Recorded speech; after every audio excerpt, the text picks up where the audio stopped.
بسم اللہ الرحمن الرحیم۔ عبادات کا جو نظام اسلام ہمیں دیتا ہے اس میں سے ایک بڑی اہم عبادت قربانی کی عبادت ہے۔ قربانی اصل میں کچھ نہیں ہے مگر ہماری اپنی جان کی نظر ہے۔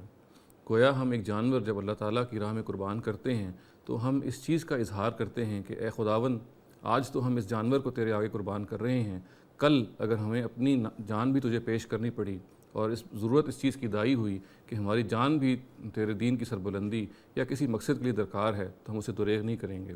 گویا قربانی اصل میں ہمارے اپنے جان کے اس پہلو کا نام ہے کہ ہم وہ جان جو اللہ تعالیٰ کے ہاں سے لے کے آئے ہیں وہ اللہ تعالیٰ ہی کے لیے خاص ہے۔ قربانی کی تاریخ بڑی قدیم ہے اور یہ معلوم ہے خود قرآن کے مطالعے سے بھی اور بائبل کے مطالعے سے بھی کہ حضرت آدم کے دونوں بیٹوں نے قربانی دی، ایک کی قربانی ایکسیپٹ کر لی گئی اور دوسری کی قربانی قبول نہیں کی گئی۔ بائبل کی یہ تصریح ہے کہ حضرت جو حابیل ہیں، حضرت آدم کے جو بیٹے حابیل ہیں، ان کی قربانی کو ایکسیپٹ کر لیا گیا تھا۔ ان کی قربانی دراصل کچھ فرسٹ بورن فلاک کی تھی، گویا ان کے جو پہلوٹے تھے بعض جانوروں کے جو ان کے شیپ اور فلاک میں سے تھے، ان کی قربانی انہوں نے کی اور اللہ تعالیٰ نے اس کو قبول کر لیا۔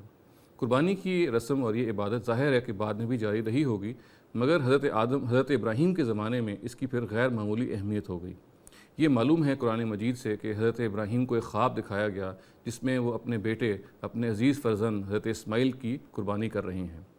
یہ معلوم ہے کہ انبیاء علیہ السلام کے جو خواب ہوتے ہیں یہ خود ایک تعلیم کا ذریعہ ہوتے ہیں، اور خواب کے بارے میں یہ بات بھی بالکل معروف ہے کہ اصل میں اس میں کسی حقیقت کو ممثل کر کے دکھایا جاتا ہے، کسی حقیقت کو سمبلائز کیا جاتا ہے۔ اور یہ قربانی جو ہے، اب جب کسی چیز کو آپ قربان کرتے ہیں اور خواب میں یہ چیز آپ کو نظر آتی ہے تو دراصل یہ اس چیز کی سمبل ہوتا ہے کہ جس چیز کو آپ قربان کر رہے ہیں اس کو آپ نے اللہ تعالیٰ کے لیے ڈیووٹ کرنا ہے، اللہ تعالیٰ کے لیے خاص کرنا ہے۔ گویا حضرت ابراہیم نے جب اسماعیل کی یہ قربانی دیکھی تو ان سے تقاضا یہ تھا کہ وہ حضرت اسماعیل کو اللہ تعالیٰ کی راہ میں وقف کر دیں۔ تاہم چونکہ انہوں نے قربانی کی جو شکل دیکھی ہے، فارم دیکھی اس پورے خواب میں، وہ یہ تھی کہ وہ فی الواقع حضرت اسماعیل کو قربان کر رہے ہیں، تو انہوں نے اس کی تعبیر کرنے کے بجائے جیسا کہ خواب میں انہوں نے دیکھا انہوں نے اسی پر عمل کرنا شروع کر دیا، اور اللہ تعالیٰ کو ان کا یہ عمل بہت پسند آیا اور یہ انہوں نے تبصرہ کیا اللہ تعالیٰ نے کہ قد صدقت الرؤیا، کہ اے ابراہیم آپ نے تو خواب سچ کر دکھایا۔ گویا کہ یہ مطلوب تو نہیں تھا، آپ نے اس خواب کو سچ کر دکھایا۔ اور چونکہ یہ حضرت ابراہیم کی غیر معمولی اوبیڈینس، غیر معمولی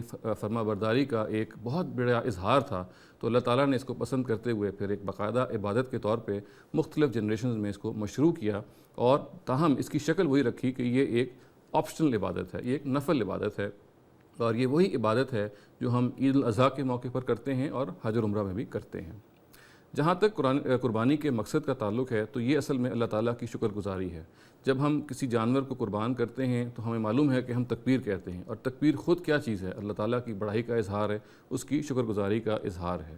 اور قربانی کے بارے میں یہ بات جان لینی چاہیے کہ اصل میں یہ ایک نظر ہے اپنی جان کی۔ ہم جب ایک جانور کو ذبح کرتے ہیں، اللہ تعالیٰ کے آگے ذبح کرتے ہیں، تو دراصل ہم اپنے اس فعل سے یہ بتا رہے ہوتے ہیں کہ اے خداوند، آج تو ہم اس جانور کو قربان کر رہے ہیں آپ کے آگے، کل اگر ہماری اپنی جان کی بھی ضرورت پڑی تو ہم اس کو پیش کر دیں گے۔ تو گویا قربانی ایک سمبولک چیز ہے۔ قربانی کے بارے میں جان لینا چاہیے کہ وہ اپنے اندر ایک علامت رکھتی ہے، وہ فی الواقع اپنی اصل میں اس کے پیچھے ایک حقیقت ہے جس کو سمبلائز کرنا پیش نظر ہے۔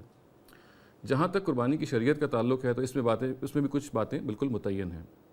اس میں ایک بات تو یہ متعین ہے کہ تمام انعام کے قسم کے جو چوپائے ہیں ان کی قربانی کی جا سکتی ہے، پھر ان جانوروں کو بے عیب ہونا چاہیے اور مناسب عمر میں ہونا چاہیے۔ اس سلسلے میں جو تیسری بات فرمائی گئی وہ یہ ہے کہ قربانی کا جو وقت مقرر ہے وہ 10 ذی الحج کو، یعنی عید کے دن کو، خود عید کی نماز کے فوراً بعد ہے۔ چوتھی بات جو اس سلسلے میں بتائی گئی وہ یہ ہے کہ قربانی کے جو دن ہیں یہ وہ دن ہیں کہ جب حاجی مزدلفہ سے لوٹتے ہیں اور منی میں قیام کرتے ہیں، اور ان دنوں میں قربانی کی جاتی ہے۔ اور پھر ان دنوں کو چونکہ ایام تشریق کہا جاتا ہے تو اس میں کچھ جدید اور کچھ مزید چیزیں ہیں جو ایڈ کر دی جاتی ہیں، اور ان میں سے جو چیز ایڈ کی جاتی ہے وہ یہ ہے کہ ہر باجماعت نماز کے بعد جو نمازی ہیں پھر وہ مل کے کچھ تکبیرات کہتے ہیں۔ اسی طریقے سے یہ بات بھی بتائی گئی کہ قربانی کا جو گوشت ہے وہ نہ صرف قربان کرنے والے خود کھا سکتے ہیں بلکہ جن کو وہ آگے کھلانا چاہیں، خواہ وہ امیر لوگ ہوں، ان کے اپنے رشتہ دار ہوں، اور خواہ وہ غریب غربا ہوں، ان کو بھی وہ پیش کر سکتے ہیں۔ یہ وہ قربانی کے بارے میں بنیادی باتیں ہیں جو ہمارے مذہب میں بتائی گئیں، اور چونکہ قربانی کی عبادت ایک ایسی عبادت ہے جو عام طور سے انسان کو سمجھ نہیں آتی، تو ضروری ہے کہ اس کے فلسفے پہ غور کیا جائے۔ اور جیسا کہ میں نے عرض کیا، اس کا بنیادی فلسفہ یہ ہے کہ ہم اپنی جان کی نظر ہے جو اللہ تعالیٰ کو پیش کرتے ہیں، اور چونکہ یہ نظر ہم پیش کرنے کا طریقہ ایک سمبولک اختیار کرتے ہیں، اس کے لیے ہم جو طریقہ اختیار کرتے ہیں وہ یہ ہے کہ ہم ایک جانور کو لیتے ہیں اور اس کو اللہ کی راہ میں قربان کرتے ہیں، اور گویا اس بات کا اقرار کرتے ہیں کہ یہ جانور جو آج ہم تیری راہ میں قربان کر رہے ہیں، کل ہماری اپنی اگر جان کی ضرورت پیش آئی تو اس سے بھی ہم دریغ نہیں کریں گے۔ یہ ضروری ہے کہ ہم قربانی کے اس فلسفے کو اپنے سامنے رکھیں، اور جب تک ہم اس فلسفے کو جان نہیں لیں گے، اس کو اپنے اندر راسخ نہیں کر لیں گے، قربانی کی عبادت آج کل کے ماڈرن مائنڈ کو سمجھانا مشکل ہو جائے گی۔ وآخر دعوانا ان الحمد للہ رب العالمین۔